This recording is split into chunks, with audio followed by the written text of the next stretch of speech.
So I think I've mentioned before that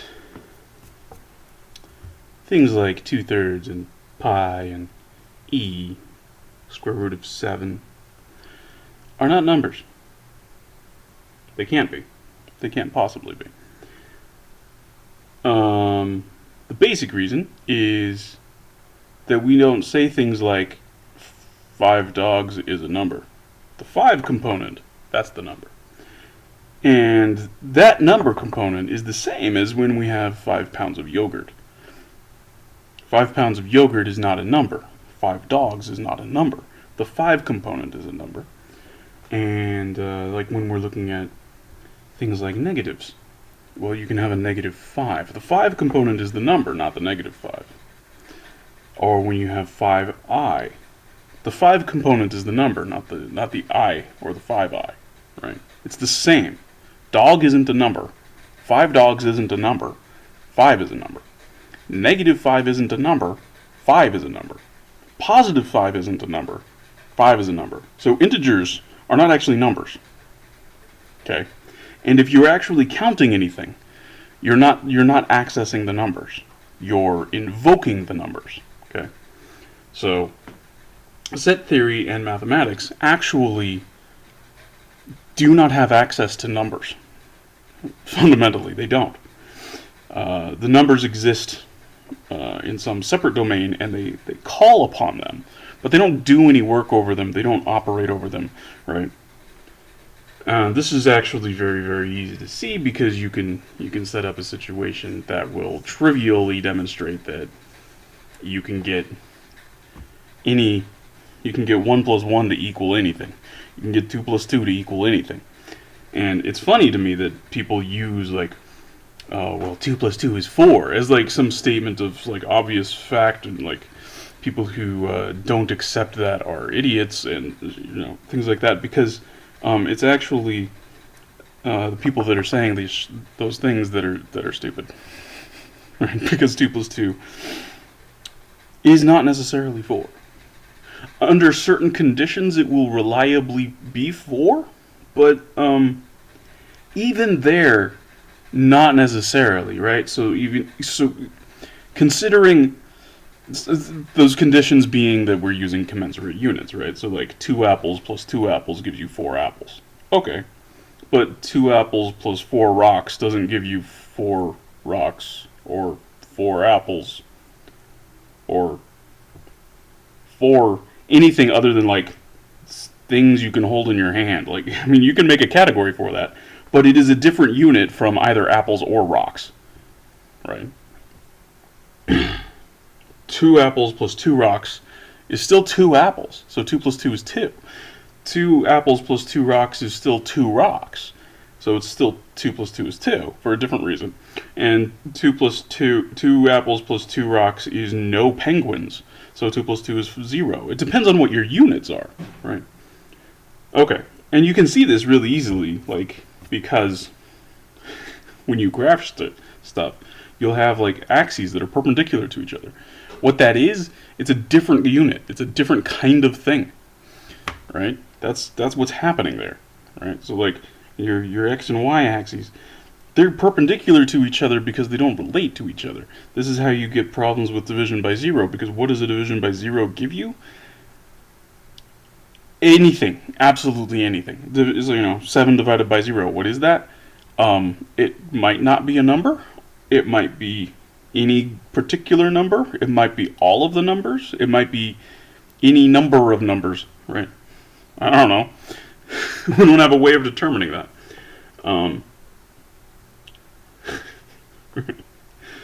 I forgot where this video was going. Well, where can this video go? Oh, shit. Yeah, so 2 plus 2 could be 4.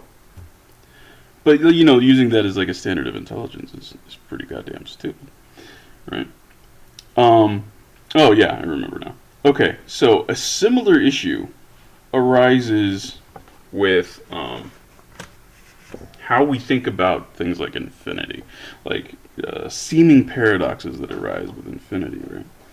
Because we're not actually able to use numbers when we're doing math and stuff like this. Or yeah, I think I was going to mention that, like in set theory, where you build up numbers, you're counting something, so it's automatically a vector. It's not really the number. You can invoke the numbers, but you can't actually, like, you can't generate them, and you can't like access them directly. Right? You sort of. I'm not sure what I'm arguing for because I haven't actually figured it out myself. But if you want to think of it as in like a Platonic sense, where the numbers are just sort of this inaccessible thing that's just there, and math and set theory are drawing on them somehow. I can't say that that's wrong at this point. I'm not sure. But it is something similar to that.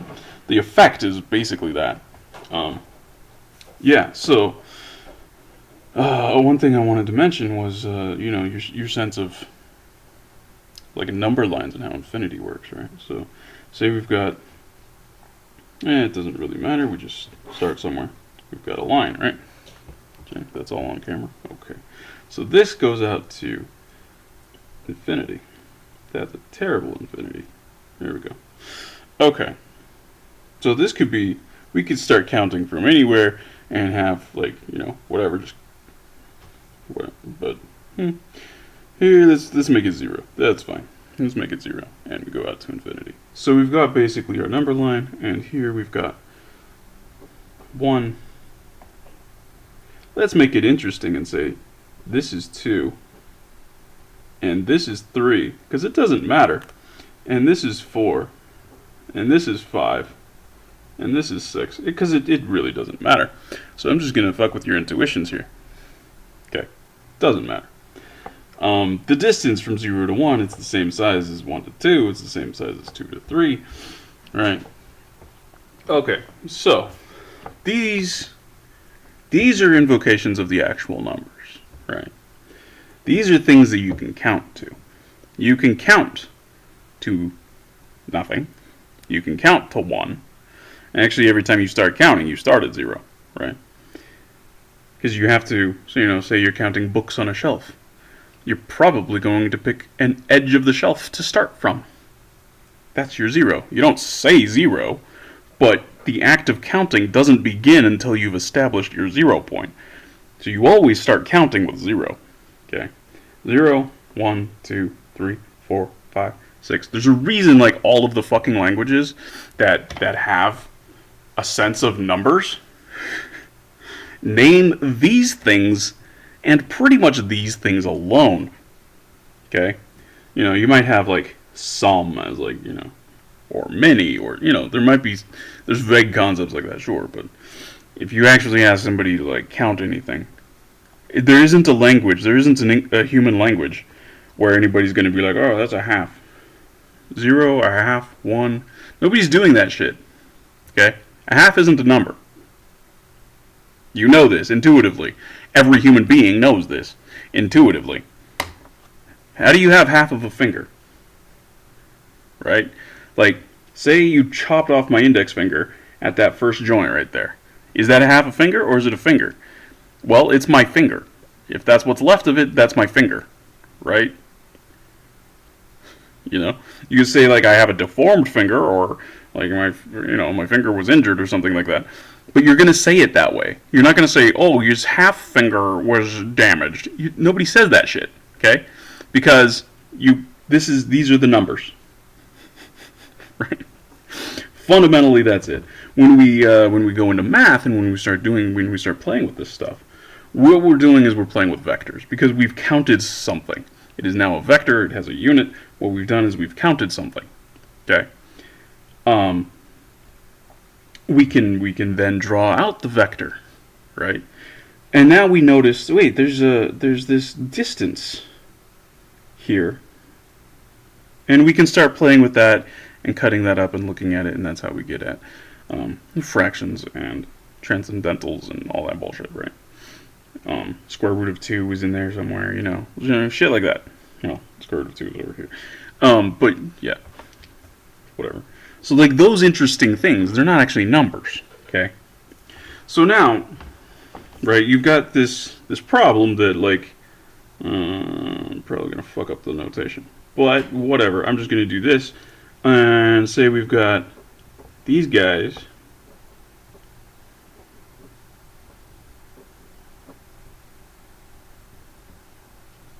up to some number, and it carries on after that. Bang, right? And so this is a countable infinity, okay? And what we can do is we can map this to, so this is all, 1, 2, 3, 4, 5, whatever, right? All the way up as far as you can count to all of everything, sure. This is the same size as all of the even numbers. And the intuition is supposed to be that, well, you've gotten rid of the odd numbers, which is half of them, so it should be half as big. That's what your intuition is expected to be. But I don't understand why your intuition is expected to be this. These should be the same size, obviously, because what we have, let's go back to our space. Let me redraw it. Our space goes like this. 0 to infinity. Okay? So, what does this 1 mean? It means what we've done is we have chosen a unit length within our space here. And we've declared that this is 1.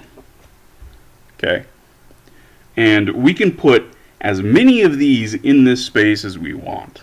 Okay? Because this space is unbounded, at least in this direction. It doesn't actually matter if it's bounded over here or not. I can have an origin and carry on forever. And we can still get as many as we want, any number, right? An infinite number of them in that space. Because what this space is doing is it's providing a medium for us to put these in. Okay? It is not a structure built of these, right? There is not a certain number of these that make this up. This is the continuum which allows this to exist in the first fucking place. So, if we come along and we say, hey, I don't like this unit. Instead, I would like to use this unit as my 1. But, note here, it's 2 of these. I can still put infinitely many of these in here. I can put just as many of these in here as I can put of these. Because my space is unbounded, my space is not made of these, or anything like them. These are made of this space. The space is unbounded. I can make as many of these as I want within that space.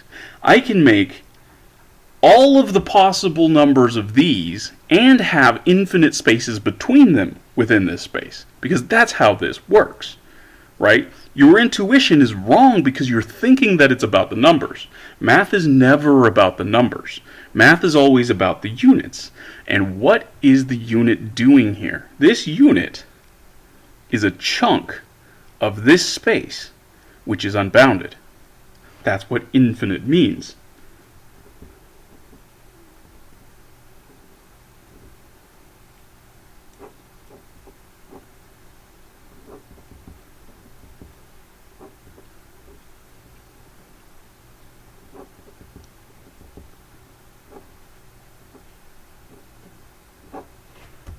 Right?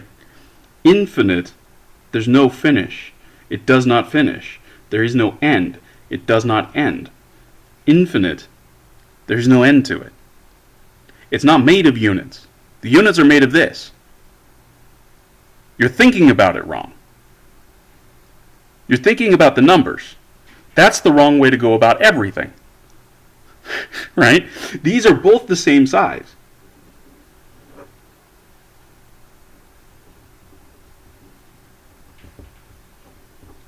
And if you're thinking about things the right way, it's obvious that they're the same size, right? Say this was a centimeter and this was an inch. Okay, it's not 1 to 2; it's 1 to 2.54. That's fine. It's close enough. You can kind of get the idea, right? Like how big is the universe? Not the visible universe. The universe. Well, it's potentially infinite. Okay, so how many centimeters across is the universe? That question doesn't even make sense. Because a centimeter is a distance that you can make inside the universe, and you can make as many of them as you ever could possibly want. Any number. Okay? That number is going to be that you can reach of centimeters is the same number you can reach of inches, even though inches are bigger. Because space is not made of inches. Space is not made of centimeters. Centimeters are made of space. Inches are made of space. You're thinking about it backwards. You're thinking about the numbers as being the primary thing, and that's wrong.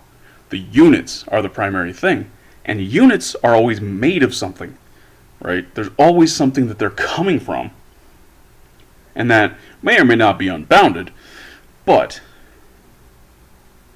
I mean, if this was goats, how many goats could there possibly be?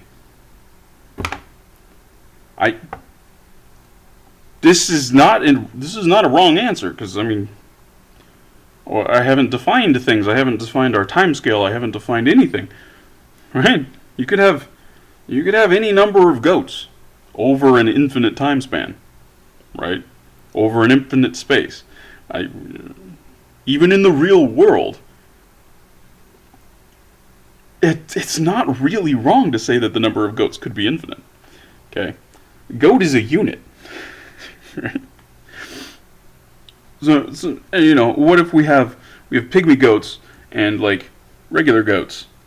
Okay, they're still equally goats within this context. Like, so what does one mean? What does one mean? Well, here it's just our unit, but here two is our unit. When you look at it that way, obviously they have to be the same. Your intuition, if you think that if your intuition is that this should be half as big as this, is because you're not understanding what happened at all. You're looking at it in a preschool way. You're like, well, 2 is bigger than 1. There's you know, it's gonna grow differently. It's different. No, because you're misunderstanding it. You're being tricked by something that your grade school teacher told you, and the thing that your grade school teacher told you was kinda not true. 2 isn't really bigger than 1. Unless it's 2 of the same unit. And even then, relative to infinity, it's not bigger, it's the same size.